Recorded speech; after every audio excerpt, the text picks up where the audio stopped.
There is so much of turbulence and mess in the trucking industry. The Auditor General report just told us what we already knew about. Government knew that what was happening for last so many years. Why to wait for the Auditor General report?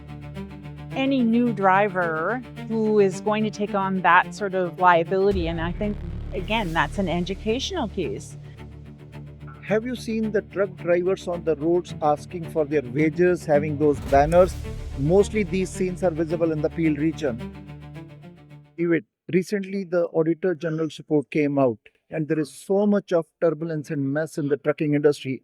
We had seen the driving schools, their license being suspended. We have seen that even visitors they were driving the commercial trucks on the road, and the road safety issue came up.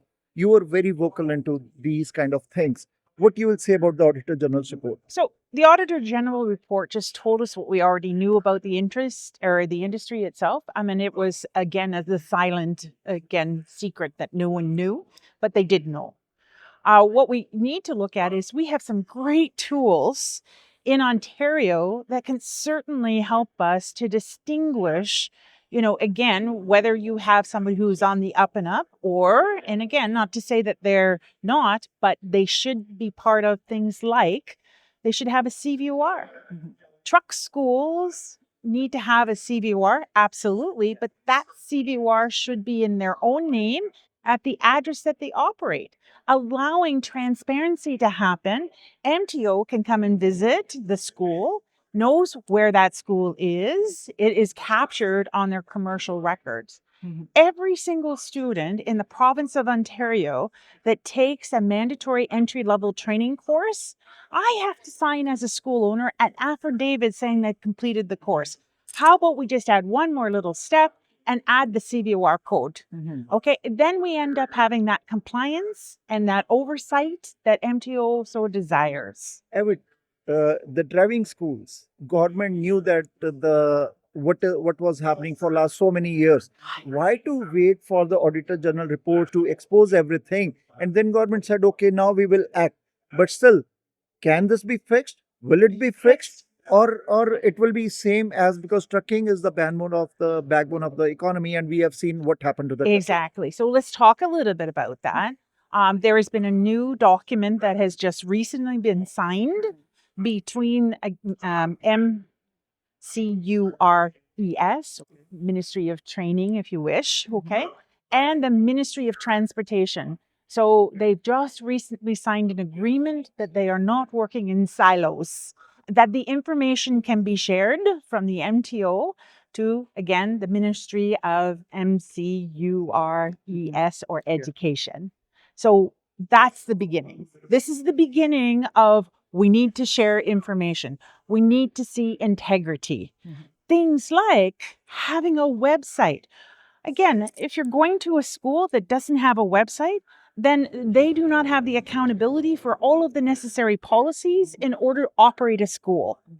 So those are critical. Every school has a key performance indicator that must be published on your website. But when 50% of the schools don't have a website, I said, then the public doesn't know that that's information that they should be asking for. Okay. So to me, it is awareness for the public to look and to ask those vital questions. Is that how is my training going to be delivered? What is your outcomes previously? Because again, when we're looking at KPIs, we're not just looking at did they complete the course, but did they get a job in the industry? So, for example, if I say to you, okay, you're going to get your license, I'll tell you what, let's make this easier on you. Let's put you in a beautiful automatic truck. Well, that's great, but that's a restricted license. Okay. Have you seen the truck drivers on the roads asking for their wages, having those banners? Mostly these scenes are visible in the Peel region. We have seen those truck drivers, they work so hard and their employers they don't pay them back. And then there is a labor issue. That is happening in the trucking industries, especially South Asian trucking. Then the labor codes are very slow and they are not getting their wages. The question is of driver inc versus the payroll. That is the very, and all level of government. So far, there is nothing, no concrete plan how to fix the issue. There are CRA audits going on. but the issue remains the same. Companies don't want to hire them on a payroll, and even drivers, they want a better pay. What are your thoughts on drivering versus payroll? Again, any new driver who is going to take on that sort of liability, and I think again that's an educational piece, is that when you become an incorporated driver, you are running as an incorporation, and the incorporation is going to suffer tremendously if there is a loss, because you can be then individually, or the person who is running that corporation is now responsible for that deed. Whereas if you have an employer employee relationship, if you mess up in a truck, is that you have rights as an employee, you have WSIB as an employee. Again, I breaks my heart to see these individuals not understanding how our laws work. I think that's the biggest thing, is education, awareness, and understanding, is they, when they do get invited to Canada, that they make sure that they're working for a company that has the means to be able to afford to hire them and to keep them for the period of time in which they have been here. So, do you think that ministries are serious to fix these issues? I think that once we engage with the Ministry of Training, Ministry of Education, okay, both of those together, okay, are the beginning of that thing called transparency. We need to also include economic development, social development, Canada, which obviously issues the LMIAs.